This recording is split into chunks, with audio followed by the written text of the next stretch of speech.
jërëjëf Mamadou Dieng 8h25 ñu leen di fàttali ni tamit ci ñaxtu yooyu intersyndical yi di ñaxtu bokk na ci liggéeykat yu tamit waa Senelec comme ni leen ko waxee ñoom itam fi mu toll nii ñu ngi réclamer seen prime sur le résultat bénéficiaire loolu moo waral teewaay sunu gan di Tidiane Dia nekk ku nga xamante ni mooy délégué syndical personnel fële ca Hann Fann Tidiane maa ngi la ko doon wax sànq gis naa ni fan yële am benn communiqué bu ngeen génnee bu Senelec génnee di artu ci ay perturbations yoo xamante ni dina mën a am te li koy undu mooy ay moyens de production yoo xamante ne dafay manqué est-ce que loolu ba tey am na corrélation ak mouvement yi ñuy jot a am ak yenn coupures yi ñuy am ba démb sax am na coupures yu métti yu am lan moo ko waral loolu.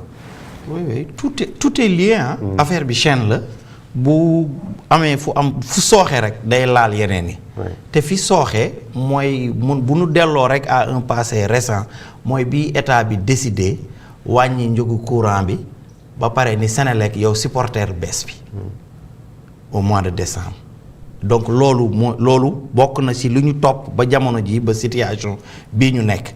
parce que Senelec day def ay estimation yam ni man pour ma mën a jaay sénégalais bi kilowatt bi il me faut 200 francs pour mu mën état bi ni 200 francs kat dafa bëri. léegi yow jaayee leen nangam 100 francs man beneen 100 francs bi man maa la koy jox.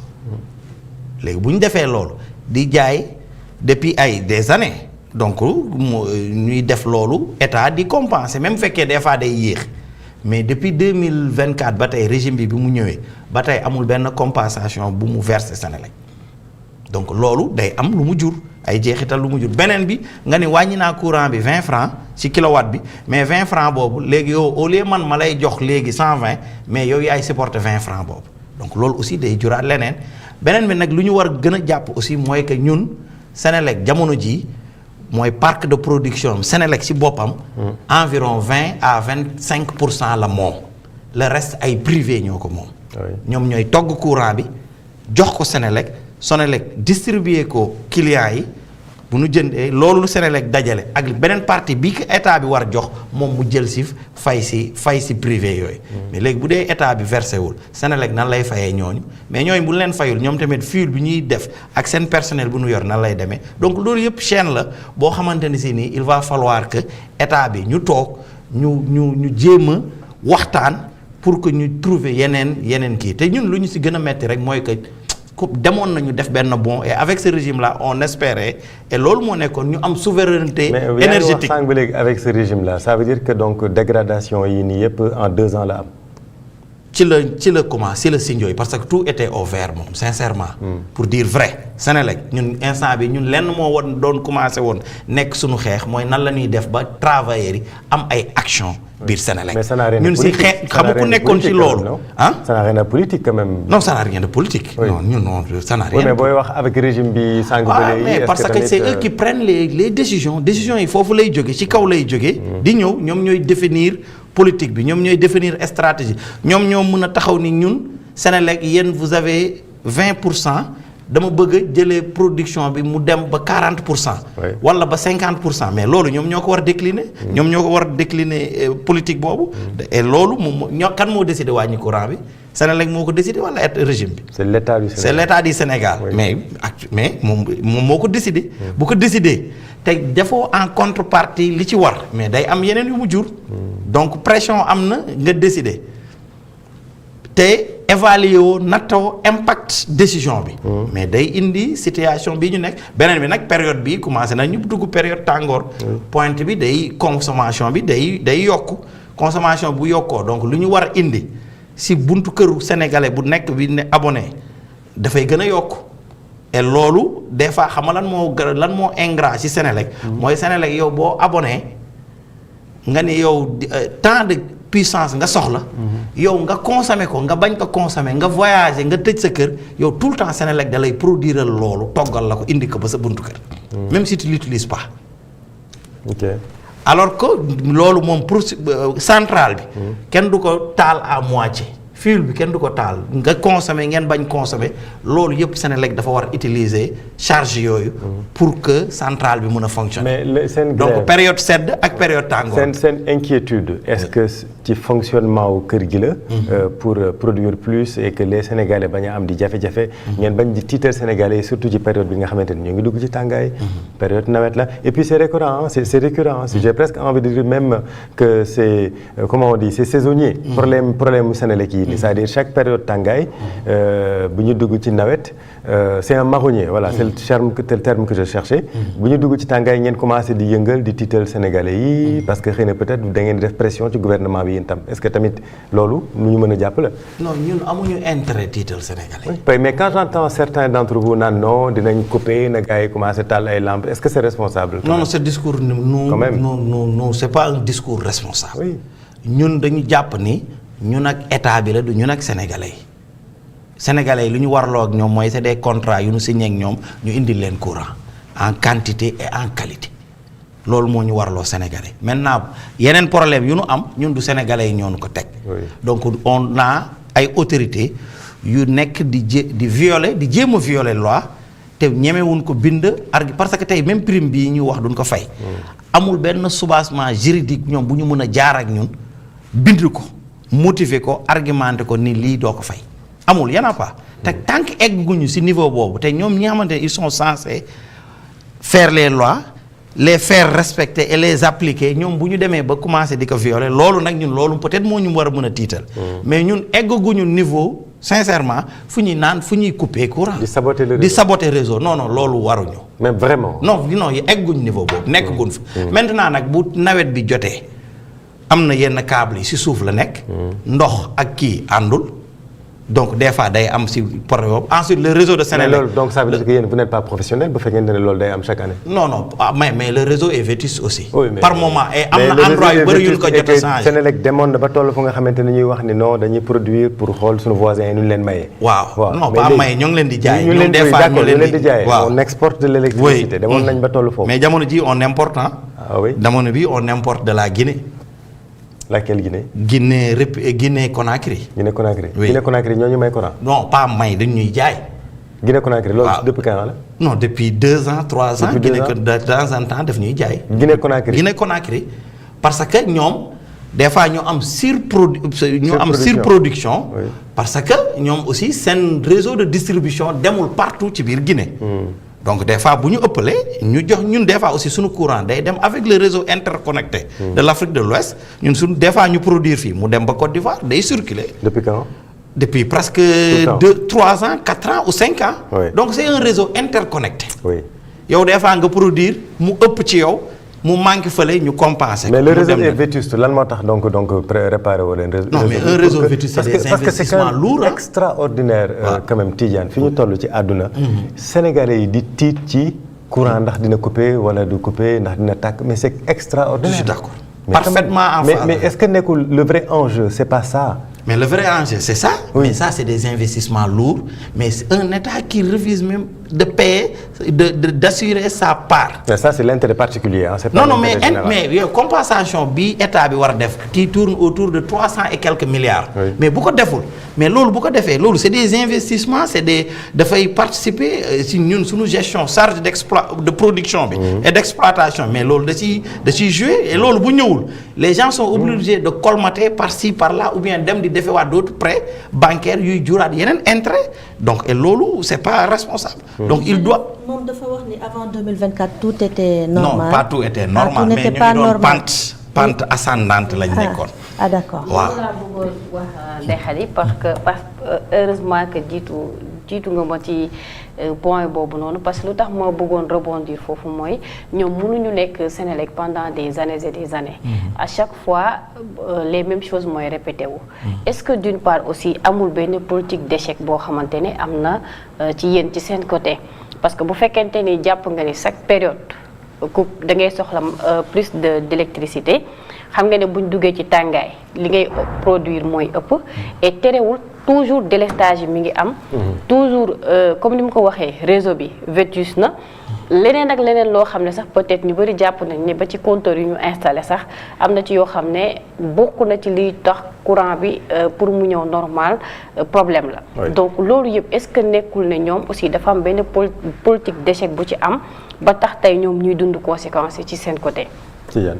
oui non mënuma ko jàppee noonu parce que période comme ni ma wax période tàngaay bi bu jotee demande bi day yokk ensuite instant bi nekkuñu délestage xam nga délestage mooy lan mooy li may togg matul may couper ñii pour alimenter ñee loolu mooy délesté je déleste ñii jox ñële bu demee bay une certaine heure ñooñu ma déleste leen jox ñële donc ñun nekkuñu situation boobu des fois nag y a des problèmes techniques day am ci réseau bi aussi Sénégal des fois nit gas dagg câble Sénélec dagg ko mais foofu zone boobu yëpp après courant bi day coupé pour ñu rétablir ko loolu day am lu ci gën a bëre jamono ji Sénélec ay problème technique mooy faral di am ay incident mooy faral di am ay changement rek mais pas délestage nekkuñu situation délestage mooy temps yu ñuy nekk 2011 xuy kamaj délestage loolu délestage la woon. on a assisté quand même benn heure presque 2 heures de temps yoo xam ne courant bi ni muy ñëwee noonu lay demee waaw kon nga xam ni mu ngi ñëw di dem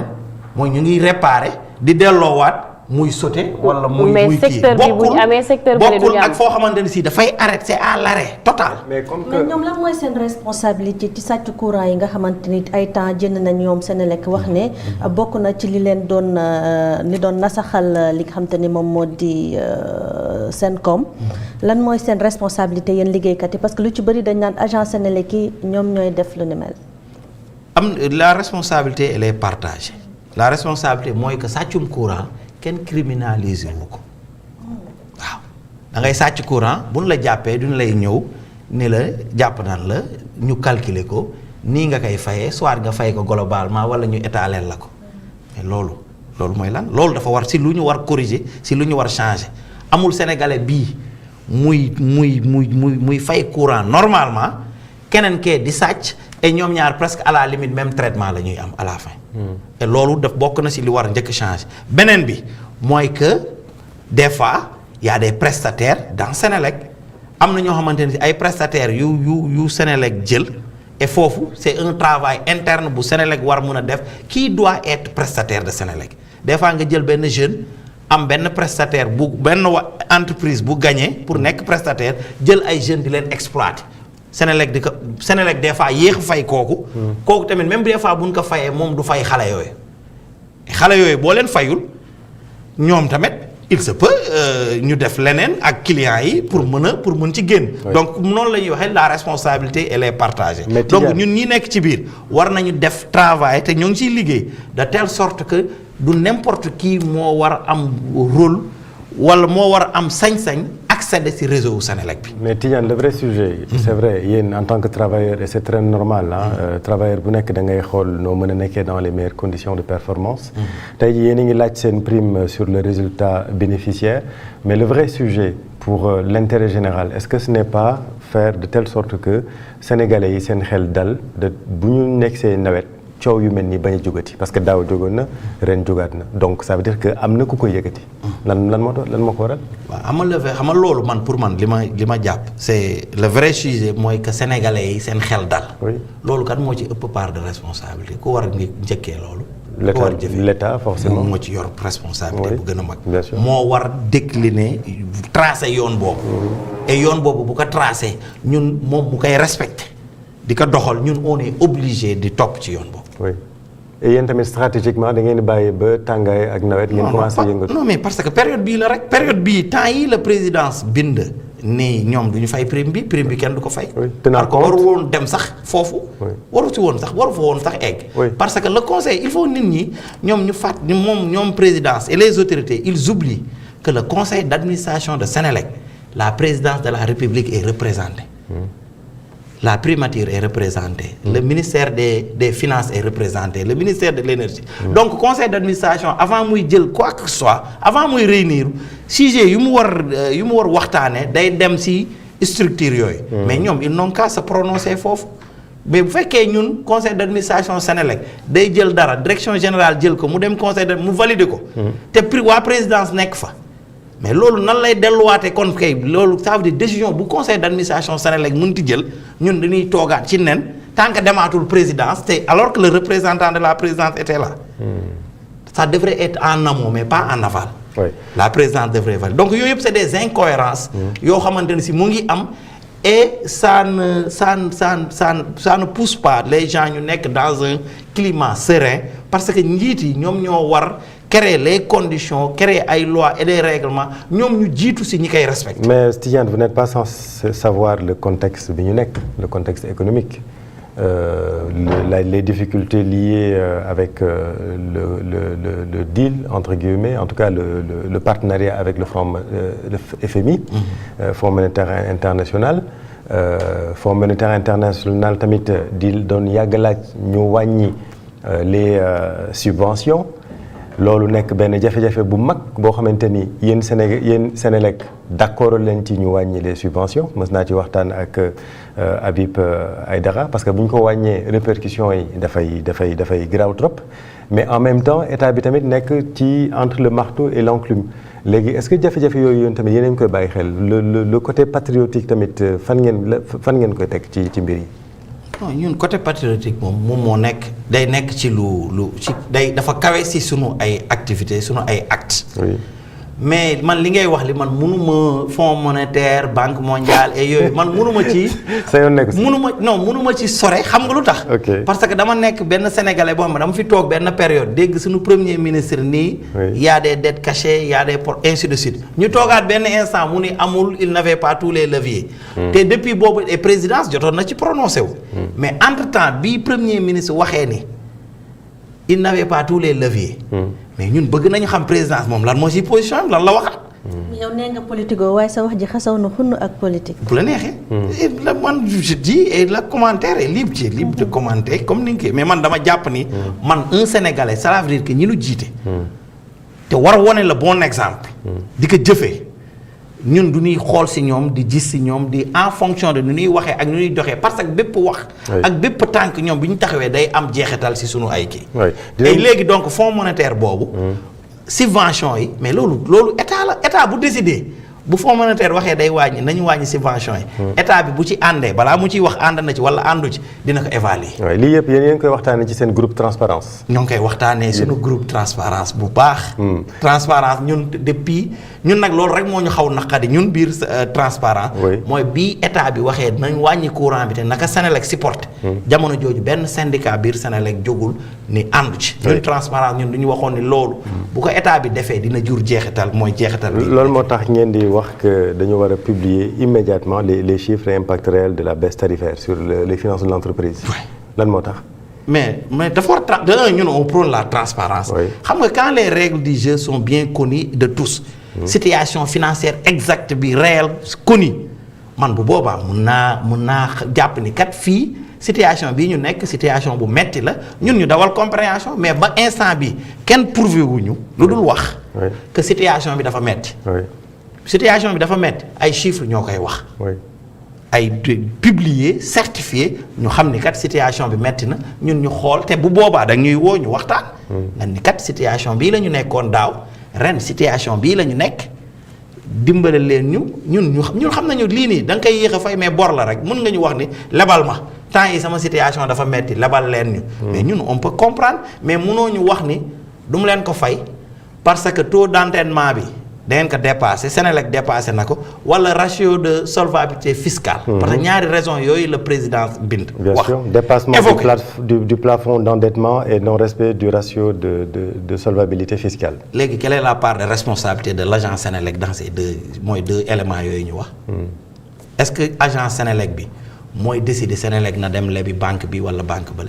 loolu direction générale le conseil d'administration. mais la direction générale représente. waaw mais non ñoom bu ñuy def loolu. voilà waaw non ñoom bu ñu defee loolu. représente le personnel. waaw ça engage la boîte. waaw ça engage mais personnel bi moom dafa toogoon waxtaan ak direction générale.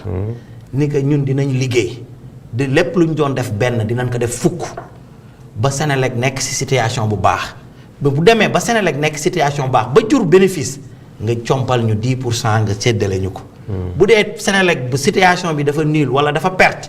ñun bu boobaa ñun ñëpp ñu yokkaat encore. mais agent yi mënuñu di def loolu. situation bi ñu ni baax na. bénéfice am na parce que du agent Senelec mooy décréter bénéfice am na. bénéfice am na loolu direction générale ak conseil d'administration bi commissaire aux comptes certifié ni Senelec def na ren un résultat. mais yow même les organisations syndicales internes da nga leen mere ci coow lii nii parce que elles n'ont pas été assez actives réactif mooy depuis le début. Elles n'ont pas un syndicat se doit d'anticiper. Et ils n'avaient pas anticipé. Ils n'avaient pas sorti de déclaration. Ils n'avaient pas dit non, attention que boo leen wàññee ngeen di direction générale. dina am ay jeexital. C'est ça qu'ils n'avaient pas mais maintenant instant bi nee nañu buy lakk. doo xool ndox bu. ci petite beeg yooyu. là instant bii nii. instant bii nii man moo tax dama leen xaw kii. mais yaa ngi wax tamit sa texte yaa ngi naan bu leen ñu yëngal est-ce que c'est une menace de grève générale loolu la ñuy jeexalee léegi nga tontu ñu ci balaa ñuy jeexal. waaw bu leen ñu yëngal c'est. oui mais dinañ ci ñëw parce que dañu bëgg xam après lan ngeen nar a def. qu'est-ce qui va se passer plan d'action bi est-ce que da ngeen ñu continuer di saboter réseau bi. wala ou pas Tidiane.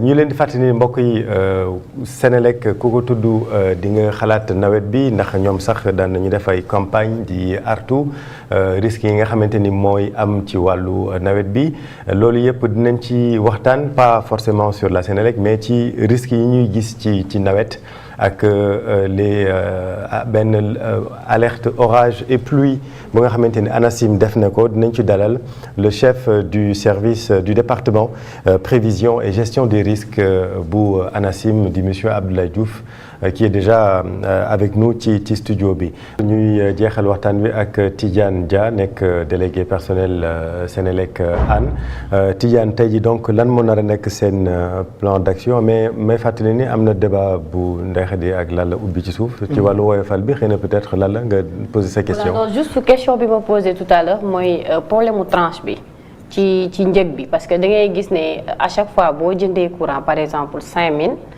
nga jëndaat 10 000 wala nga jëndaat 5000 ci même nombre bi ngay am dafay changer par exemple tey mun nga jënd am 150 après nga jëndaat am 82 parfois nga am 180.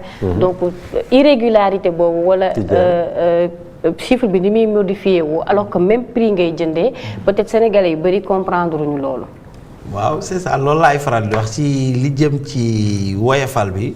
bon presque ñun ñëpp Sénégal on a la paresse di dem gëstu ba comprendre comment ça se calcule parce que prix woyofal bi ak nu muy loolu Senelec du ko fixé.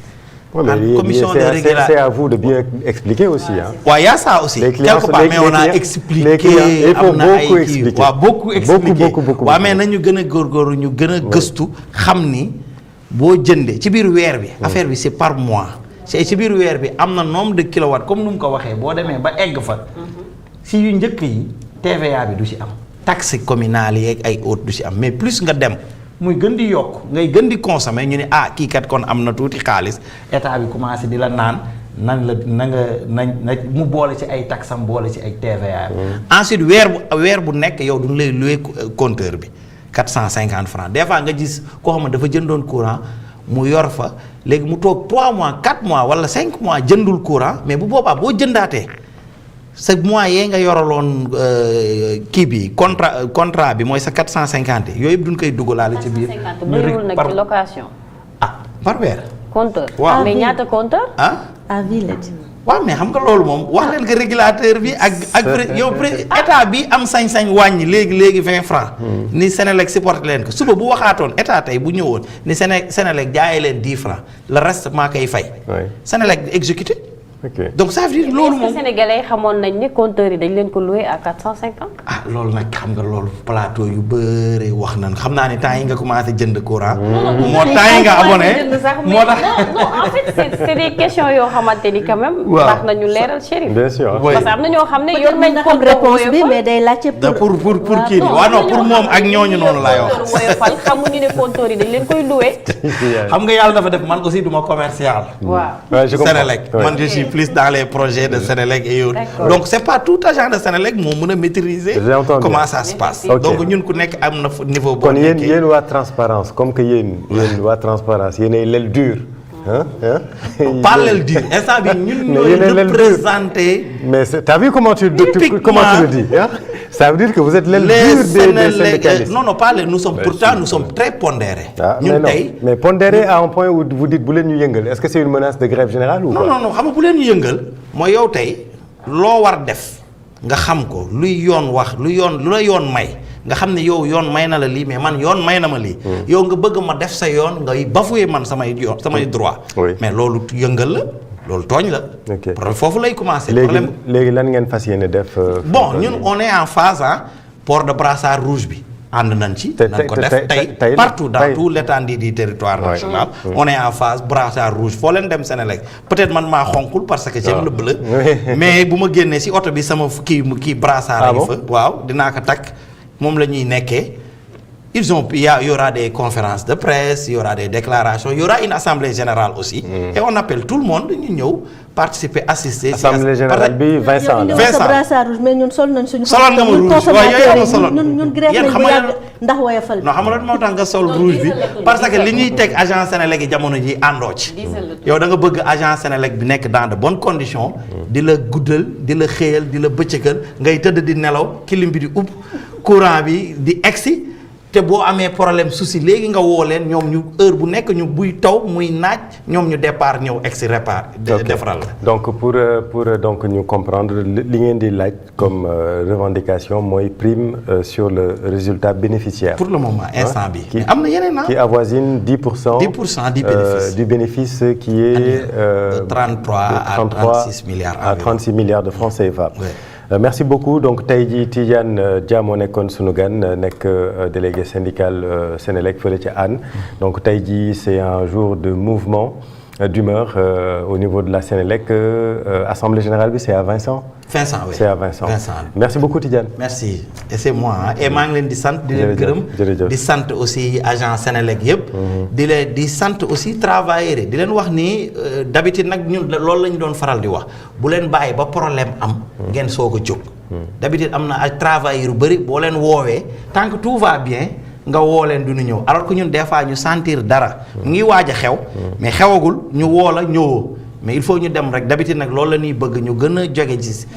structure seen wàllu bopp bu leen xaar ba goroñ am ngeen soog a nangu di ñëw ci plateau yeeg yooyu Chérif loolu tamit il faut muy leer de pour jot leen dafay métti. non man benn yoon la ma jot de bu may jot maa ngi Richard Toll dama daw si. situation ex bee ko laaj ñëw pour kii nii. situation te boo ma woowaatee ma ñëwaat. incha allah mais kontaan nañu. merci beaucoup jërëjëf 8h56 Ndeye Khady dañuy dem Tambacounda ndax xam ngeen ni foofu tamit hôpital régional ba souvent am na ay jafe-jafe yu fay am conseil départemental bi am na ay jéego yu mu ci jot a def.